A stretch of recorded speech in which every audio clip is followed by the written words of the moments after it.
All right, so this is my 94 Ford Ranger, and right now I need to change the piston rings. So what I'm gonna, in this video, I'll show you how to pull the engine. So I've already pulled some stuff off. I pulled this intake hose right here. By the way, this is a 94 Ford Ranger 3.0. And so pulled this right here. I drained all the fluids, took the radiator out already. I took the radiator fan, and for the fan, you're gonna need these tools right here.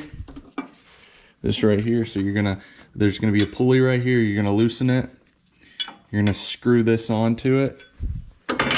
Then you use this wrench, and it's reverse thread. So it's kind of like to get it off, you're gonna be tightening it. So, and then you get that off.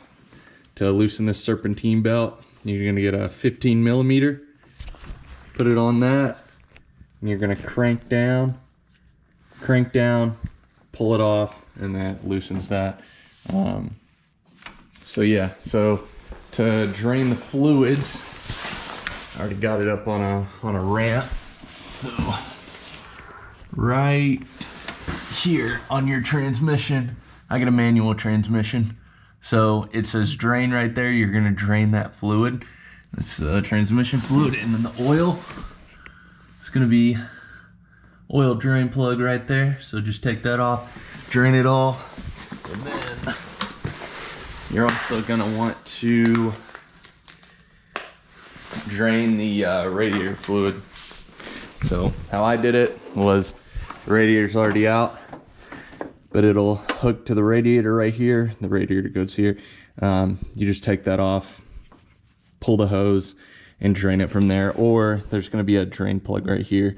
Probably use the drain plug and then come over here and do that and get the remainder of it out. So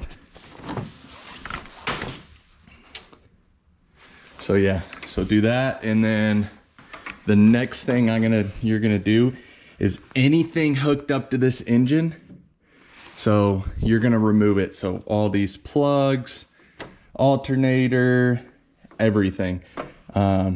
So this video will kind of be sped up version of me doing it. Maybe I'll release the whole version. But yeah, so you want to unhook everything. So I'll probably start with this. You know, this is hooked up. I'll unhook that. So just unhook it all. And the best thing to do, I like doing, is taking pictures of everything. So if I take this, like these two bolts, and remove this, I'll take a picture, remove it, take another picture, so I do not lose. Don't like forget to put that back on.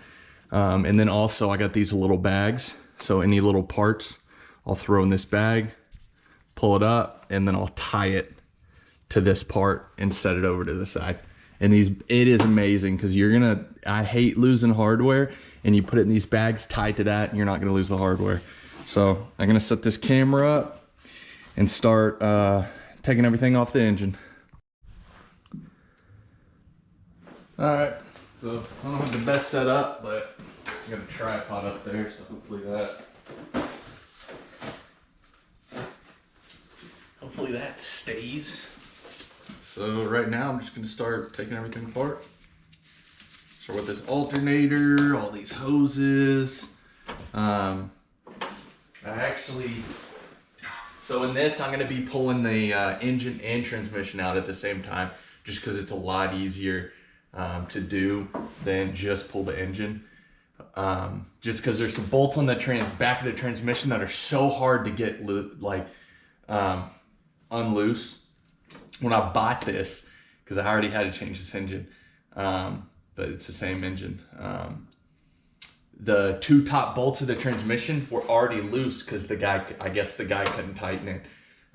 So I got this, and this is meant for a different car, a different kind of engine, but I bought it. It has holes right here. But what I had to do was line it on the intake, which I'll show you, and mark holes and drill my own holes. And then it comes with bolts, and I just bolts right into it. And then I get my engine hoist, hook it up, and pull it out with this. Makes it so much easier. You don't have to use a chain, you don't have to damage anything. It's a lot better in my opinion. So, let me start picking it off.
All right, so the bolt or the sensor that you need to take out is, gotta get up under here,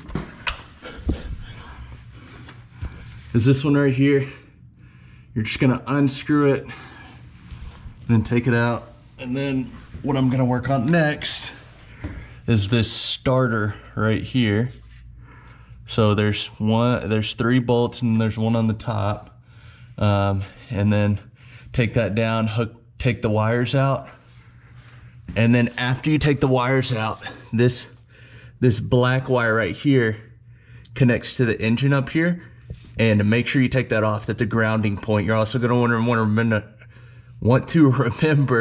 to put that back on, or when you go to start it, it's not gonna go right. I know that from experience because I was having so much trouble, and this wire looked like it was plugged into something, but it wasn't. So I had to do that. So let me get that done.